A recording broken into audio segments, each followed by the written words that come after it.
وأشهد أن لا إله إلا الله وحده لا شريك له وأشهد أن محمدا عبده ورسوله أما بعد فأعوذ بالله من الشيطان الرجيم بسم الله الرحمن الرحيم كنتم خير أمة أخرجت للناس تأمرون بالمعروف وتنهون عن المنكر وتؤمنون بالله সূর্যের আলো চাঁদের কিরণ ফুলের গন্ধ সম সূর্যের আলো চাঁদের কিরণ ফুলের গন্ধ সম নেহারি তোমার রূপ মনোহার ওগো মোর প্রিয়তম ওগো মোর প্রিয়তম ঝড় তুফানের প্রলয় দোলায় বর্ষার মেঘের বিজলি খেলায় মহাসিন্ধুর উর্মিমালায় তুমি বনবিল অনুপম হেরি মনোহার মহিমা তোমার ওগো মোর প্রিয়তম ওগো মোর প্রিয়তম পাষাণের গায়ে ঝর্ণা ধারায় পাষাণের গায়ে ঝর্ণা ধারায় পূর্ণিমা রাতে জোয়ার ভাটায় বনে প্রান্তরে শামস সময় তুমি অনাবিল অনুপম নিহারি তোমার রূপ মনোহার ওগো মোর প্রিয়তম ওগো মোর প্রিয়তম মাননীয় সভাপতি সাহেব, মঞ্চে উপস্থিত অন্যান্য বিশিষ্ট ব্যক্তিবর্গ, আমার সামনে বসে থাকা দিন দরদি ইসলাম দরদি বিভিন্ন শ্রেণীর আমার প্রাণের ভাই ও বন্ধুগণ তথা মজলিসের আরেক পার্শ্বে গাজরি করে বসে থাকা আমার মা বোনেরা, আমি মাগরিবের আগে যখন বয়ান রাখছিলাম তখন আমি একবার বলেছি যে শান্তি শৃঙ্খলা বজায় রাখবো এই উদ্দেশ্যে মহিলাদের সময় হলো 1টা থেকে নিয়ে 5টা পর্যন্ত, যাতে করে তোমরা নিরাপদে বাড়ি চলে যাও, বাজারে সমাগম না হয়, বিশৃঙ্খলা না হয়, সকালবেলায় আমাদেরকে কুকথা শুনতে না হয়। এটা করার পরেও আবার দেখছি যে এক ঝাঁক মহিলা এসে বসে আছে। তো এটা কমিটির দুর্বলতা না এই মেয়ে ছেলেগুলোর গাজরি, এটা আমার বুঝে আসে না। ওই ঘুরে ঘুরে বাজারে হুড়াহুড়ি চলছে, পা রাখার জায়গা নেই। তো যদি বিশৃঙ্খলাই করবা তো আগে কমিটিকে তোমরা বলতে যে আমরা দিনের বেলায় লিব না, যে আমরা একসাথে মিলেমিশে থাকবো। এতটি মেয়ে ছেলে তোমরা বসে আছো, তোমরা মনে করছো যে আমরা খুব দিনদারের বেটি, দিনদার নাকি? কেন তোমরা বসে আছো এখান করে? কে তোমাদেরকে বললো বসে থাকতে? আর একবার করে আমি কি নিজের মনে মনে মাতব্বরি করছি নাকি? যেখানে ইশতেহারে আলাদা বক্তা করা আছে, যেখানে ইশতেহারে আলাদা টাইম করা আছে, আলাদা টাইম তুমি ভোগ করলে আর করার পরে আবার পুরুষদের জায়গাতে তোমরা দখলদারি করতে আসলে, এক গাদা লোক দাঁড়িয়ে আছে বসার জায়গা পায় না, আর তোমরা এখানে 2টা জায়গাকে দখল করে বসে আছো। মন মিজাজটাই শালা ভেঙে গেল আমার এই শৃঙ্খলাটাকে দেখে। ভাই যারা দাঁড়িয়ে কষ্ট করছেন, বড় ভাই, ছোট ভাই, মেজো ভাই, আপনারা একটু সামনের দিকে চলে আসুন, আল্লাহর রাস্তায় একটু কষ্ট করুন, এদিকে জায়গা ফাঁকা আছে, চলে আসেন আপনারা এক পা করে। যদি বসার ইচ্ছা থাকে তো চলে আসুন, এই হলো কথা, দাঁড়িয়ে থাকবেন না ঢ্যাঁট হয়ে। আচ্ছা, বেশি সময় ধরে বক্তৃতা আমি ভাদু মাদ্রাসাতেও করতে পাই না এবং বাটনা মাদ্রাসাতেও করতে পাই না, এর জন্য আমার কোনো দুঃখ নেই। আমি যেটা পাচ্ছি সেটা আমার জন্য গনিমত এবং হাজারবার লাখ শুকরিয়া আল্লাহ রাব্বুল আলামিনের। আমি চটচট করে কয়েকটা কথা আপনাদের সামনে বলছি, কথার প্রতি একটু সুবিচার করবেন আল্লাহর ওয়াস্তে। আল্লাহ তাআলা বলছেন, এ উম্মতি, এই ছেলেগুলা চুপচাপ হও, বন্ধ করো কথা বন্ধ করো তাড়াতাড়ি। আল্লাহ তাআলা আমাদের পরিচয় দিতে গিয়ে বলছেন, তোমরা হলে পৃথিবীর মাটিতে সর্বোত্তম কওম বা জাতি। কেন সর্বোত্তম? যে আমি তোমাদেরকে আবিষ্কার করেছি, প্রস্তুত করেছি এই জন্য যে ভালো কাজের জন্য তোমরা আদেশ করবে আর মন্দ কাজ থেকে মানুষকে বিরত রাখবে, নিজেও থাকবে, পরকেও বিরত রাখবে। এই দুটি মহান দায়িত্ব আমাদের কাঁধে অর্পিত হয়েছে বলে আল্লাহ তাআলা বলছেন খায়রে উম্মত, সর্বশ্রেষ্ঠ জাতি তোমরা। এখন আপনি প্রশ্ন করুন বা জানুন কোনো আলেমের কাছ থেকে, এই দায়িত্ব কি মুসা নবীর কওম পালন করেনি? এই দায়িত্বটা কি হযরত ঈসা আলাইহিস সালাতু ওয়াস সালামের কওম পালন করেনি? ওদেরকে কেন আল্লাহ রাব্বুল আলামিন খায়রে উম্মত, উত্তম জাতি বললেন না, আর আমাদেরকেই কেন বললেন? সোজা সোজা কথা জেনে রাখবেন, আমার নবী আখেরি নবীর আগে যতগুলো নবী গত হয়েছেন সমস্ত নবী তিনি ছিলেন এই দায়িত্বে। যতক্ষণ বেঁচে থেকেছেন ততক্ষণ পর্যন্ত তিনি এই দায়িত্ব পালন করেছেন। তারপরে তার উম্মতকে এই দায়িত্বটা আল্লাহ তাআলা দেননি। কোন নবীর উম্মতকে আল্লাহ তাআলা এই দায়িত্বটা দেননি যে তোমরা ভালো কাজের আদেশ করো, মন্দ থেকে নিষেধ করো মানুষকে, এটা তোমাদের উপরে দায়িত্ব ন্যস্ত করা হয়েছে। এইরকম দায়িত্ব আল্লাহ তাআলা কোনো উম্মতকে দেননি, দিয়েছেন একমাত্র এই উম্মতকে। কাজে আমাদের রেহাই নেই। যদি বড় আলেম হন তো বড় বড় কথা বলবেন, যদি মেজো আলেম হন তো মেজো টাইপের কথা বলবেন, যদি বাংলাতে হাদিস কোরআন পড়া হয় তো যেইটুকু জানে সেইটুকুই বলবেন। এমন পর্যন্ত কি আপনি যদি একজন চাষি হন তাহলে চাষ করার আগে আপনাকেও এই নিয়তটা নিয়েই হাল ঘাড়ে করে যেতে হবে কি আমার চোখের সামনে যদি আমি মুনকার দেখতে পাই তো আমাকে রোধ করতেই হবে, আর আমার চোখের সামনে আমাকে ন্যায্য কথা বলতেই হবে। আপনার যদি বাড়ির রাখালটা হাল চালায় আর আজান পড়ে যায় তারপরেও যদি হাল বন্ধ না করে তাহলে আপনার উপরে ফরজ দায়িত্ব, আপনি ওকে বলুন হাল ছাড়, আগে নামাজ পড়, তারপরে আবার হাল ধরবি। এই কাজ একজন চাষিকেও করতে হবে। একজন ডাক্তার, সে যদি ডাক্তারি করে, যত বড়ই অপারেশন হোক না কেন, যদি আজান পড়ে যায় অপারেশনকে 5 মিনিটের জন্য ওর অ্যাসিস্ট্যান্টদের হাতে রেখে দিয়ে তাকে ফরজ নামাজে আদায় করতে হবে। এটাই হচ্ছে এই উম্মতের উপরে দায়িত্ব। আর এই জন্য আল্লাহ রাব্বুল আলামিন একে শ্রেষ্ঠ উম্মত বলে ঘোষণা দিলেন। ভাইরা আমার, একটা কথা মনে রাখবেন। কি কথা? যদি আপনি এই দায়িত্ব পালন না করেন তবে কি হবে? আপনি চোখের সামনে দেখতে পাচ্ছেন বেটির হাল বদহাল, আপনি চোখের সামনে দেখতে পাচ্ছেন বিবির হাল বদহাল, আপনি নীরবতা পালন করছেন, আপনি মুনকার সম্বন্ধে একটুও কথা বলছেন না, আপনার কোনো ভূমিকা নেই, আমাদের ভূমিকা নেই, তাহলে অবস্থাটা কি দাঁড়াবে? তো আল্লাহর নবী জনাবে মুহাম্মদুর রাসূলুল্লাহ সাল্লাল্লাহু আলাইহি সাল্লাম বলছেন ইজা রাউন নাসা আল মুনকারা ওয়া লাম ইউগাইয়িরুহু আসা আন ইয়াউম্মা বিহিম আযাবুল্লাহ।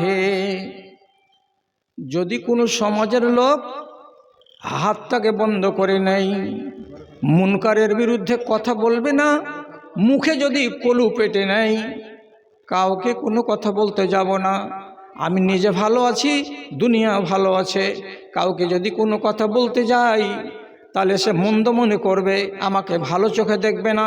এই জন্য যদি আপনি মনে মনে এইভাবে বসে থাকেন চুপ করে, ক্ষমতা আছে মন্দকে আটকে দেওয়ার, ক্ষমতা আছে তাকে রোধ করে দেওয়ার, তারপরেও যদি এই ভূমিকা পালন না করা হয়, আল্লাহ রাব্বুল আলামিন নাই বলছেন তোমাদের উপরে আল্লাহর আযাব চলে আসবে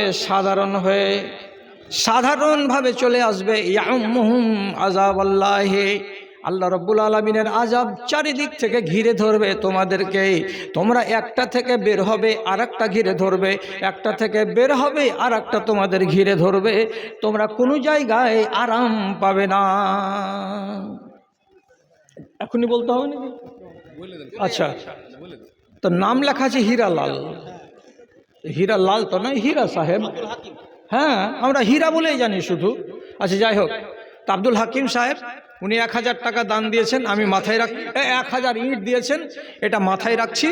এবং যখন আমি দানের সিলসিলা শুরু করব তখন ভাইকে আমি মনে মনে একসাথে শরিক করে নিয়ে ইনশাআল্লাহ দোয়া করব। এলান তো হলো। এখন বলেন, যদি আমরা সর্বস্তরের লোক, যারা নেতা, যারা গ্রামের মান্যগণ্য ব্যক্তি, যারা পাওয়ারফুল মানুষ, যারা সচ্ছল এবং ধনী ব্যক্তি, যাদের কথা খাটবে, সব মানুষ যদি মুখে তালা মেরে বসে থাকে, হক কথাটা না বলে, তাহলে দেশ বরবাদ হবে। কেন বরবাদ হবে? একটা লোক যদি চুরি করে, তো চুরি করা রোধ করবে কার ভয়ে? কে বিচার করবে আমার? একটা লোক যদি তারা দুই ভাই প্রতিদিন বাড়িতে ঝগড়া করে, একটা প্রতিবেশীকে নিয়ে আরেকজন যদি রোজ রোজ ঝগড়া করে, মারামারি করে, হানাহানি গালাগালি করে, তো যে সবল দুর্বলকে কাবু করবে, ওর কোনোদিন মনটা নিচু হবে না। কেন হবে না? আমি করছি তো কি, কে আমাকে আটকাবে? কেউ তো নাই, সবাই তো মুখে কুলু পেটে বসে আছে। তাহলে আমরা যদি সবাই এই মহান দায়িত্বকে পালন না করি, তাহলে অবস্থাটা কি দাঁড়াবে? যে দেশের ভেতরে আল্লাহ রাব্বুল আলামিনের নানান আযাব দেখা দিবে। ভাই, হক কথা বলার জন্য এতখানি মোটা দেহ লাগে না, আর 6.5 ফিটের সাইজ লাগে না। হক কথা বলার জন্য কি চাই? মনের হিম্মত চাই। পাতলা যদি মানুষ হয়, দুবলা যদি মানুষ হয়, তাতে কিছু যায় আসে না। বুকের পাটা চাই হক কথা বলার জন্য। কেমন বুকের পাটা চাই? কি করে আপনি বলবেন যে বুকের পাটা কাকে বলে? তো আমি একটা সাহাবীর নাম বলছি, তার নাম আব্দুল্লাহ বিন মাসউদ রাদিয়াল্লাহু তাআলা আনহু। উনি প্রথম যারা ইসলাম কবুল করেছিলেন তাদের ভেতরে একজন। তো উনি 9 নম্বর অথবা 10 নম্বর মুসলমান। তো রাসূলুল্লাহ একটি মাত্র লোক যিনি ইসলাম প্রচারের প্রারম্ভিক কালে কোরআন মাজিদের তিলাওয়াত জোর শব্দে করেছিলেন, কিন্তু আল্লাহ পাকের নবীর গায়ে হাত লাগাবার মতো সাহস কোনো মায়ের লালের হয়নি। বাকি সুহাইব রুমি দুর্বল প্রকৃতির মানুষ, কমজোর, তাকে মেরেছে। আব্দুল্লাহ বিন মাসউদ, তাকে মার খেতে হয়েছে। আম্মার, তাকে মার খেতে হয়েছে। ইয়াসির, তাকে মার খেতে হয়েছে। তার স্ত্রী সুমাইয়া, তাকে মার খেতে হয়েছে। কিন্তু আবু বকর সিদ্দিক কোনোদিন মার খাননি, এবং আল্লাহ পাকের রসুল জীবনে কোনোদিন মার খাননি, এবং হযরত উমর ফারুক জীবনে মার খাননি। কেন? যে এদের পিছন দিকে ছিল তাদেরকে বাঁচাবার মতো লোক। এবার আব্দুল্লাহ বিন মাসউদ ঈমান আনলেন রাসূলুল্লাহর কাছে এসে। একটা দুবলা পাতলা টিনটিনে এইরকম একটা মানুষ, ঈমান আনা হলো। রাসূলুল্লাহর মজলিসে উনি বলছেন, আমি কাবায় যাব। কেন? ওই যে আমি কাবাতে গিয়ে জোরে কোরআন পড়ব। তখন সবকটি যে সাহাবা ছিলেন মওজুদ, ইন্নানা নাখশা আলাইকা, আমাদের সবারই ভয় হচ্ছে তুমি এ কাজে যদি যাও তাহলে তোমার চামড়া গোটা রাখবে না, এ কাজে যেও না আব্দুল্লাহ। তো উনি কতটা দুর্বল মানুষ, কতটা দুর্বল উনি নিজে বলছেন। আমি একদিন আরব দেশের একটা ছোট গাছ, যে গাছগুলো কাটতে গেলে তার মিসওয়াক হয়, এই গাছের নাম হলো ইরাক। ইরাক গাছের উপরে চড়ে আছি, মিসওয়াক ভাঙবো, ভেঙে আমি নবীজিকে দেব, এটা আমার খিদমত। তো আমি যখন গাছে চড়ে আছি, হালকা হালকা হাওয়া চলছে, আমার লুঙ্গিতে কি হচ্ছে, হাঁটুগুলো খুলে যাচ্ছে, পায়ের পিণ্ডলিগুলো খুলে যাচ্ছে। আমার পাশে যারা লোক ছিল, আমার পা দুটোকে দেখে তারা খিলখিল খিলখিল করে হাসছে। কেন হাসছে? নবীজি জিজ্ঞেস করে বললেন, হাসছো কেন হে তোমরা? আব্দুল্লাহ বিন মাসউদ গাছে চড়ে আছে, মিসওয়াক ভাঙবে, ডাল ভাঙবে, কি ঘটনা ঘটলো যে তোমরা তাকে দেখে হাসছো? তারা বলছে, আল্লাহ পাকের রাসূল, এর পা দুখানার দিকে যখন তাকাচ্ছি তখন হাসি না আমরা থামতে পারি না, এত পাতলা পাতলা পা। এত সরু সরু পা, এ পাগুলো দেখে মানুষের পা মনে হয় না, তাহলে তিনি কত দুর্বল মানুষটা ছিলেন। তার সরু পা দেখে মানুষেরা যখন হাসলো, তখন নবীজি বলছেন ওয়াইন্নাহুমা আসকালু ফিল মিজানে, আল্লাহ রাব্বুল আলামিনের নিকটে কিয়ামতের দিন এই পাতলা পা দুখানা উহুদ পাহাড়ের সমান ওজনদার হবে। এর পায়ের দিকে দেখিও না, এর মনের জোরের দিকে তোমরা তাকাও। এই লোকটা এত দুর্বল ক্ষীণ শরীরের মানুষ, উনার সাহসটা কি? কাবার প্রাঙ্গণে যাব, আর যাবার পরে আমি কোরআন মাজিদের আয়াত পড়ব, যাতে করে ওরা কান পেতে শুনে। সাথীরা বলল বিপদ আছে, যেও না। কোনো কথা শুনলেন না, চলে গেলেন কাবার প্রাঙ্গণে। একদিকে মুশরিকরা বসে আছে, আর তার পাশে গিয়ে হযরত আব্দুল্লাহ বিন মাসউদ রাদিয়াল্লাহু তাআলা আনহু আউযুবিল্লাহ বিসমিল্লাহ পড়ে দেওয়ার পরে শুরু করলেন সূরা রহমান। আর রহমান আল্লামাল কোরআন খালাকাল ইনসান আল্লামাহুল বায়ান। 3 থেকে 4টা কিংবা 5টা আয়াত পড়া হয়েছে। বাজ পাখির মতো দৌড়িয়ে এলো মুশরিকের দল, পিটন শুরু হয়ে গেল। মার্কেটে পকেট মার ধরা পড়তে গেলে যেমন গুনে গুনে মার পড়ে না, এদিক থেকে পায় সেই মারে, ঠিক এইরকম করে উল্টা পাল্টা আগে পিছে থেকে আব্দুল্লাহ বিন মাসউদকে তারা মারল। লহু লাহান হয়ে যাওয়ার পর, রক্তাক্ত হয়ে যাওয়ার পর নবীজির কাছে ফিরে এলেন।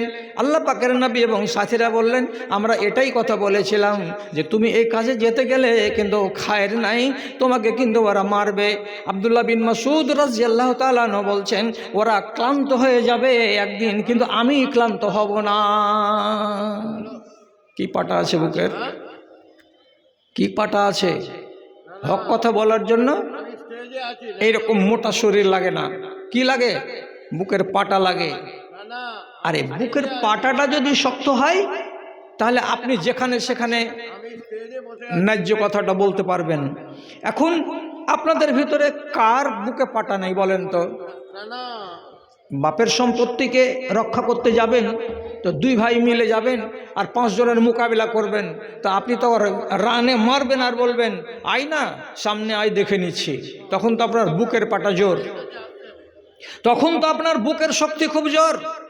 আর আপনার চোখের সামনে যদি মুনকার আপনার গ্রামে হয়, তখন আপনি কেন ভিজা বিড়ালের মতো বসে থাকছেন? তখন যাচ্ছে কোথায় আপনার বুকের পাটাটা? আপনি যদি গর্জে উঠেন আপনার গ্রামে, আমি যদি গর্জে উঠি আমার গ্রামে, তাহলে পরে পরিস্থিতিটা কি হবে? বিগড়ে যাবে না, আর আল্লাহর আযাব দেশের মাটিতে সাধারণ হয়ে দেখা দিবে না। কথা শুনবেন? হালাকু খায়ের পোতা, তার নাম তুগলক তাইমুর। ইতিহাস বলছি আপনাকে, হালাকু খায়ের বেটা পোতা তুগলক তাইমুর বেড়াতে এসেছে রাজধানী থেকে মাদাইন শহরে, ইরানের উত্তর এলাকা। এখানে এক আলেমে দ্বীন ছিলেন, তার নাম মাওলানা জামালউদ্দিন। ওই আলেমকে দেখে, ওর দাড়ি দেখে, টুপি দেখে, মাশাআল্লাহ চেহারা দেখে লোককে জিজ্ঞেস করলে এটা কে গো? তো বলছে ইনি আমাদের বুজুর্গ, আমাদের এলাকার একজন আলেম। কাছে ডাকলো তুগলক তাইমুর, আর ডাকার পরে ওকে বলছে আপনি মাওলানা? ওই জি আমি খেপা মানুষ, লোকেরা আমাকে মাওলানা বলে। তো এই তুগলক তাইমুরের পাশে ছিল তার পোষা কুকুর, খেয়ে এরকম মোটা হয়ে আছে। কুকুরের দিকে আঙুল তুলে দেখিয়ে মাওলানা জামালউদ্দিনকে বলছে, আমার মতে আপনার চাইতে আমার কুকুরটা অনেক ভালো, আপনি আমার কুকুরের সমান সমতুল্য নন, আমার কুকুরের সমান মর্যাদা আপনার নাই। ই বলল এক সেন্সে। এই মাওলানা জবাব দিবেন একে কি করে, যেখানে ইনি হচ্ছেন যুবরাজ, অঢেল পাওয়ার হাতে আছে। উল্টা পাল্টা যদি কথা বলি তো এক্ষুনি গলা কেটে দেবে, তো তাই বলে কি আমি ভেড়া হয়ে থেকে যাব? তখন মাওলানা জামালউদ্দিন বলছেন, সত্যি কথা বলেছেন ভাই, আমি আপনার কুকুরের চাইতে খারাপ এবং আপনিও আপনার কুকুরের চাইতে খারাপ। যদি আমাদের দুইজনের কাছে আল্লাহ রব্বুল আলামিনের দেওয়া দিনটা না থাকে, আর যদি আমার আর আপনার কাছে আল্লাহর দেওয়া দিনটা থাকে, তাহলে কুকুরের চাইতে আমরা অনেক উত্তম। মাথা ঘুরে গেল উত্তর শুনে, কিসের দিন? হ্যাঁ, কেমন দিন?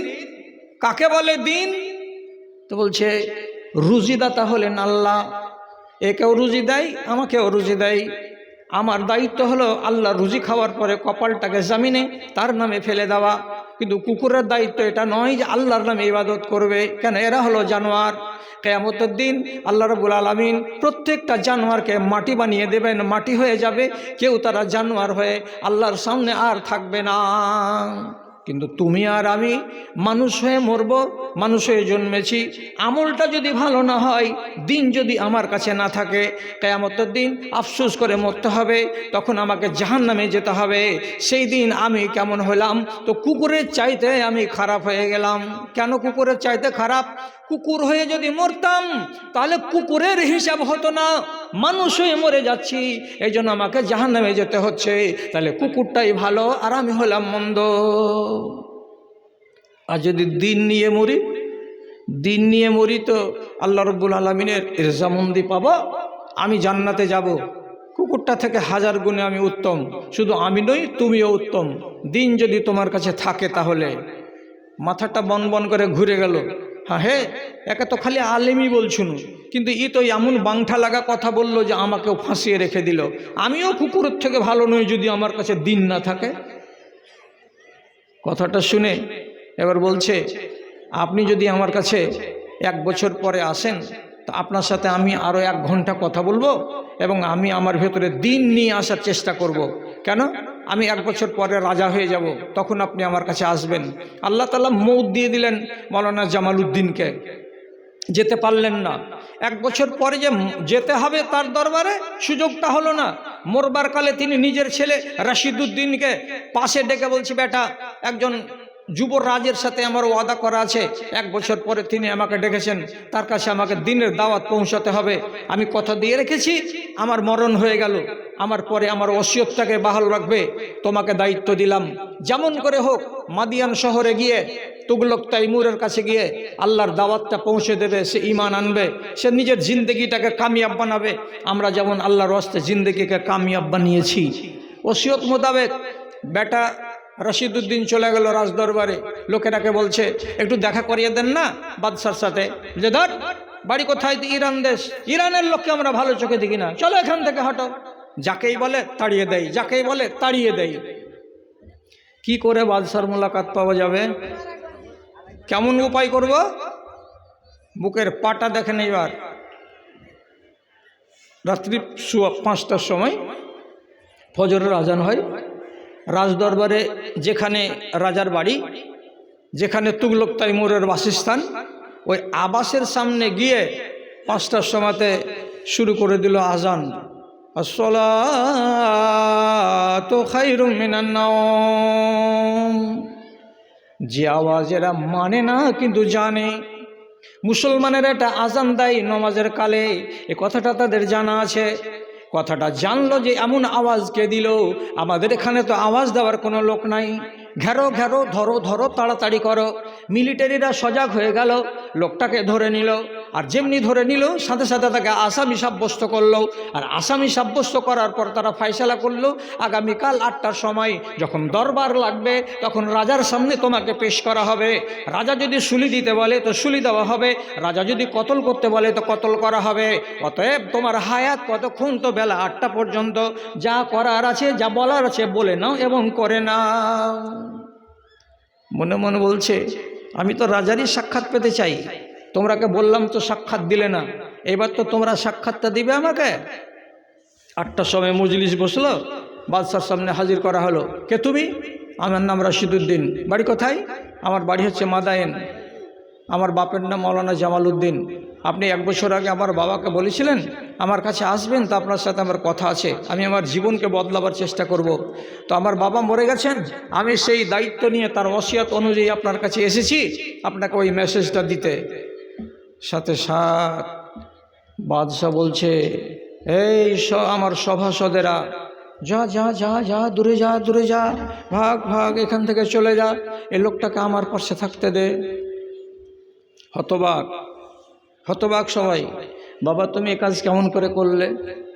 বলছে, হুজুর সারাদিন চেষ্টা করলাম আপনার সাথে মুলাকাত করার, কেউ সুযোগ দিল না। সুযোগ যখন পেলাম না তখন বুকে সাহস করলাম, জীবন যাবে না হয় থাকবে, আজান দিয়েই ফেলবো। আর এই সাহস নিয়ে যখন দাঁড়ালাম, যেমনি আজান দিলাম আপনার লোকেরা এসে তেড়ে ধরলো, আমাকে আসামি হিসেবে আপনার কাছে পেশ করেছে। বলুন আপনার ফয়সালা কি? আমাকে শুলি হবে না ফাঁসি হবে, যেটা হবে হোক। চোখের পানি ঝরিয়ে তুগলক তাইমুর বলছে, আহ তোমার আব্বাকে যদি পেতাম তা আজকে আমি ওনার হাতে হাত দিয়ে আমার নিজের ইমানটাকে ঘোষণা করতাম। তোমার বাপ বেঁচে নাই তো কি, তুমি যখন বেঁচে আছো তুমি আমার কাছে সব। তোমার সামনে আমি ঘোষণা করব আমার ইসলামকে। প্রধানমন্ত্রীকে ডেকে বলছেন, প্রধানমন্ত্রী এটাকে লুকিয়ে রাখতে পারবে যে তুগলক তাইমুর মুসলমান হয়ে গেছে, কিছুদিন লোককে জানতে দেবে না? তখন তুগলক তাইমুরের প্রধানমন্ত্রী বলছে, হুজুর আপনি কি আমার একটা কথা আমানতে রাখবেন? আপনি যে ঈমান কবুল করতে চাইছেন, আজ আমি 1 মাস আগে ঈমান কবুল করে বসে আছি, আমার ঈমানের কথা আপনাকে জানালাম, আপনি কাউকে বলবেন না, তো আপনার ঈমানের কথা আমিও কাউকে জানাবো না। বাদশাহ খুশি হয়ে বলছে, সারা জগৎকে জানিয়ে দাও যে আমরা মুসলমান। আল্লাহ রে আল্লাহ রে, একটা মুশরিক লোক, একটা বেদিন লোক কুকুরকে ভালো বলেছিল মানুষের চাইতে, তার সামনে বুকের পাটা দেখালেন কে? তো মাওলানা জামাল উদ্দিন। বুকের পাটা দেখে যখন ন্যায্য কথা বললেন, ফল ফলল কি? যে এই সমস্ত লোকগুলো নিজের জিন্দেগিকে বদলে নিয়ে ইমানদার হতে চেষ্টা করলো। ভাইজান কি বলছি, এর আগের বারও বলেছিলাম, আপনারা গর্জে উঠুন, গ্রামে গ্রামে গর্জে উঠুন। কেমন গর্জে উঠব? মুনকারকে যদি থামতে না পারেন, বয়কটের সিস্টেম চালু করেন, গায়ে গায়ে দেশে দেশে। পড়বো না তোমার জানাজা, তোমার কথা যদি শুনতে পাই যে তুমি মদখোর, কি করবে তুমি? আমার জমিকে দখল করে নেবে? যাব না তোমার মেয়ের জানাজায়, তোমার মেয়ের বিয়েতে যদি শুনতে পাই যে তোমার মেয়েকে তুমি, তোমার জামাইকে 1.5 লক্ষ টাকা দিয়ে তুমি কিনে নিয়েছো। গর্জে উঠুন, যারা আলেম ওলামা আছেন তারা গর্জে উঠুক যে না, আমরা এই অন্যায় কাজে যাব না। হায়দ্রাবাদ টাউনের 29 জন ইমাম একসঙ্গে কাগজে লিখিত করে নিয়েছে, হায়দ্রাবাদ শহরের ভেতরে কোনো বাড়িতে যদি পণ নিয়ে বিবাহ হয় তাহলে আপনি বিবাহ পড়াবেন না। আপনাকে যদি বরখাস্ত করে দেয় একজন ইমাম, তাহলে বাকি 28 জন ইমাম আমরা একসঙ্গে রিজাইন দিয়ে দেব। এদের আমাদের রুজির মালিক এরা নয়, আমাদের রুজির মালিক আল্লাহ। একজনকে যদি বরখাস্ত করে তো বাকি 28 জন আমরা থাকবো না, রিজাইন দিয়ে দেবো, আমরা চলে যাব। এক বাক্যে সই করো কাগজে। 29 জন ইমাম যখন সই করে দিয়ে নাগরিকদের জানিয়ে দিল, আল্লাহর কসম খেয়ে বলছি সেখানকার লোকেরা বাধ্য হয়ে গেল যে না, মুনকারকে করা যাবে না। ভাই কি করা যায় না? আপনি গর্জে তো উঠুন আগে। আমি সময়ের সাথে বাধা আছি, আমি লম্বা আওয়াজ করতে পারবো না। আমি আমার ঘড়ির দিকে দেখে কথা বলছি এবং আমি একটু এদিক ওদিক করবো না আপনার সামনে। যখন হযরতে আলী রাদিয়াল্লাহু তাআলা আনহু মার্ডার হয়ে গেলেন, বেটা হযরতে হাসানকে খলিফা বানানো হলো। হযরতে হাসান রিজাইন দিয়ে দিলেন, তারপরে আবার বিষ দিয়ে মারা হলো। তারপরে হযরতে হুসাইন রাদিয়াল্লাহু তাআলা আনহুকে খলিফা করা হলো। হযরতে হুসাইন শহীদ হয়ে গেলেন কারবালার প্রান্তরে। তারপরে এই শৃঙ্খলা থেকে মক্কা আর মদিনার লোক মিলে জুলে আব্দুল্লাহ বিন জুবাইরকে এরা খলিফা মেনে নিল। আর ওই শৃঙ্খলাতে হযরতে মুয়াবিয়ার পরে তার বেটা ইয়াজিদ, ইয়াজিদের পরে তার বেটা মুয়াবিয়া, এই করে ওদিকে একটা সিলসিলা চলতে লাগলো। একই টাইমে ইসলামী রাষ্ট্রে দুই দিকে দুটা রাজা। আব্দুল্লাহ বিন জুবাইরকে মুঠাতে আনবার জন্য হযরতে মুয়াবিয়া রাদিয়াল্লাহু তাআলা আনহুর পক্ষ থেকে না, ওই চেনের লোক হাজ্জাজ বিন ইউসুফকে দায়িত্ব দিল, যেমন করে পারো আব্দুল্লাহ বিন জুবাইরকে কাবু করো, এবং একে না মারতে গেলে মক্কা মদিনা আমাদের দখলে আসবে না, মক্কা মদিনা আমাদের খেলাফতের আন্ডারে আসবে না। এই হলো মেন গুরু, একে মারতে হবে, একে কাবু করতে হবে। শেষ পর্যন্ত চড়াই হয়ে গেল মক্কার মাটিতে। মেশিন ব্যবহার করা হয়েছিল, তার নাম মিনজেনিক, পাথর ছুঁড়া। সেই পাথর ছোড়া মেশিন দিয়ে এত পাথর ছুঁড়েছিল যে কাবার ঘরের জায়গা দেয়ালে দেয়ালে ছেদ পড়ে গেছিল। সেই যুগে ছিল মুসলমানদের হাতে এই বানানো ট্যাঙ্ক।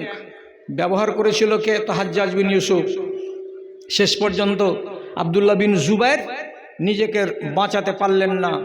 হাজ্জাজ বিন ইউসুফ আব্দুল্লাহ বিন জুবাইরকে খেজুরের গাছের উপরে দিনে দুপুরে ঝুলিয়ে দিলেন শুলিতে।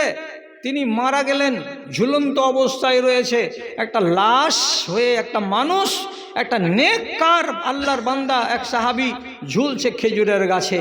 ওইখান দিয়ে আব্দুল্লাহ উমর রাদিয়াল্লাহু তাআলা আনহু যাচ্ছিলেন, আর যাওয়ার পরে মরা মানুষের দিকে তাকিয়ে বলছেন, আসসালামু আলাইকুম, তো আপনার উপরে শান্তি বর্ষিত হোক, আপনাকে আগে বলেছিলাম আপনার পরিণাম খারাপ হবে। আসসালামু আলাইকুম, আপনার উপরে আল্লাহর শান্তি বর্ষিত হোক, আমি আগে বলেছিলাম পরিণাম ভালো হবে না। আসসালামু আলাইকুম, আপনি এ কাজে চলে এসেছেন কেন? আমি আগেই বলেছিলাম। দেখেন কি হলো আপনার দুর্গতিটা, মানুষেরা আপনাকে আজ ভালো বলে মানলো না, শুলিতে চড়িয়ে দিল, আপনাকে শাহাদাত বরণ করতে হলো। 3-4টা কথা বলে আব্দুল্লাহ বিন উমর ওখান থেকে চলে গেলেন। জানতে পারলেন কে? হাজ্জাজ বিন ইউসুফ। কি জানতে পারলেন? একটা বরিষ্ঠ